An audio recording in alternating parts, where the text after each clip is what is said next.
One of the bravest, isn't he? Brilliant, Fernando. Absolutely fantastic, mate. Absolutely brilliant job. Thanks from Renault. It's Rico Rani outside, it's in touch. Alonso has squeezed his way through. Here's the race leader, still going strong. Fernando Alonso on lap 7. Fernando Alonso has years of driving experience, and while some of the other drivers are seen to slow down as they grow more mature, Alonso still to this day shows moments of the world champion he was back in the 2000s. Fernando Alonso, who was born in the northern of Spain, didn't come from a wealthy background. His dad, who was an explosive expert at the time, had a keen passion for kart racing and was keen to involve his children in his passion. Whilst Fernando had stated his sister wasn't too keen on the idea, Fernando jumped into the kart at just 3 years old and began racing around the track. When he turned just 7, he won his first race, and whilst it became challenging for him and his family due to the financial side of the sport, Fernando was keen to carry on his winning ways. Throughout his karting career, Fernando's dad acted as the mechanic, whilst Fernando himself went searching for sponsors to help him succeed in the career he desperately wanted. Whilst regularly being the youngest driver in his categories, he managed to collect kart titles, including a World Championship. Alonso made his first appearance in an F1 car during a tryout for the Minardi F1 team in 2001. His potential prompted the Renault F1 team to sign him as their test driver for 2002.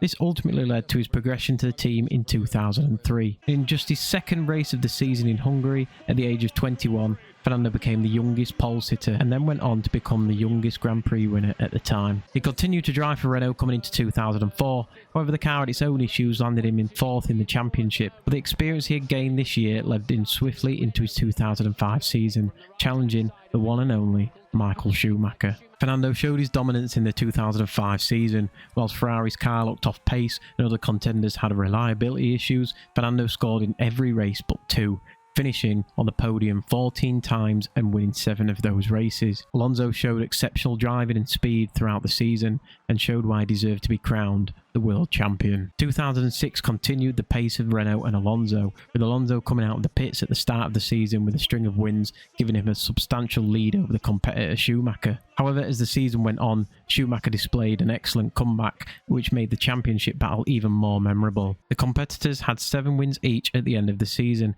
but Alonso clinched it once again, showing himself to be a worthy second world champion, making him the youngest double world champion at the time. A surprise exit came for Alonso after winning this championship in sight for looking for new challenges. Alonso switched over to the McLaren team and was paired up with a promising young talent named Lewis Hamilton. It was no secret that the relationship between the two wasn't the best, and the season ended with Alonso making an exit just after 1 year and returning to his championship winning team, Renault. But the return to Renault wasn't all it was hoping for. The car wasn't up to its winning standards, and no matter how hard Fernando tried, he couldn't compete at the front. Coming up to 2010, and Alonso made his move to the sought-after seat at Ferrari. Straight away, Alonso looked like the world champion just a few years ago. He began winning once again, showing his talent in arguably the best car in the grid. He narrowly missed out, finishing second in the Drivers' Championship. Unfortunately, the following year didn't show the same promise. With issues all year round, Fernando fell short of winning a single race and ended up 4th in the championship, but he still knew the potential he had to clinch that 3rd World Championship. The 2012 season came, and Fernando came with one mission once again, and that was that 3rd World Championship.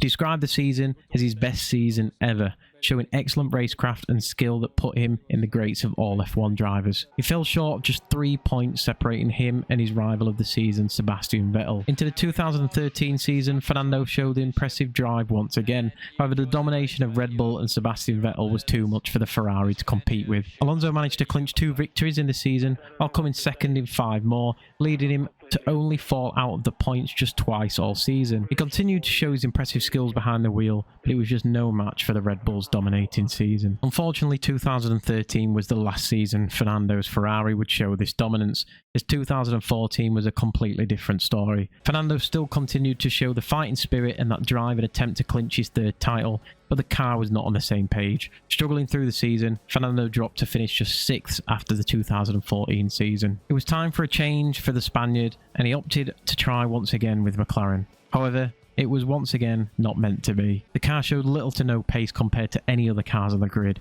and it was so uncompetitive throughout the season. Fernando dropped to 17th in the championship standings. Unfortunately, the car did not get much better the following season either. Whilst Fernando showed his fighting spirit and reputation throughout the season, the lack of equipment only landed him 10th in the following season. But Fernando remained with McLaren, but the car failed to show any signs of upgrading once again.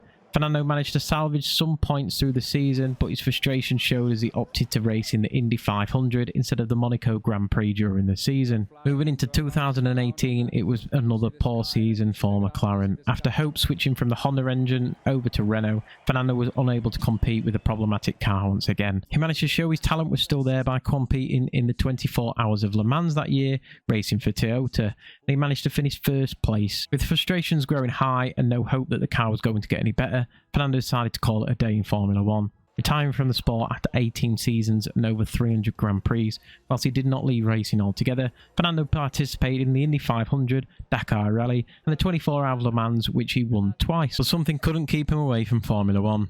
And he returned in 2021 to drive for Alpine, who just rebranded from his former championship-winning team Renault. With 15 years between him and his new teammate Esteban Ocon, Fernando was on a mission to prove he still had it in him to race at the top level. Landing himself on a podium, Alonso kept up the pace with his new teammate, but tensions rose high between the two, and the relationship only lasted 2 years before Alonso made the switch to Aston Martin to replace the retiring Sebastian Vettel. Fernando was showed tremendous speed throughout the 2023 season in his Aston Martin. Initially looking like the closest competitor to the top team of Red Bull, Fernando was gaining points very quickly throughout the season. With the dominance of Red Bull and other teams bringing upgrades, the car has slowly started to show some issues, but at 42 years old, the Spaniard is still showing while he's driving at the top level of the sport, demonstrating his exceptional driving skills. There's no doubt in my mind that Fernando will still be around for a couple more years, if not more, and he certainly shows that age does not reflect your talent in the car. The question is he competitive enough to challenge for that third world championship he narrowly missed out on in previous years? Or is it too late?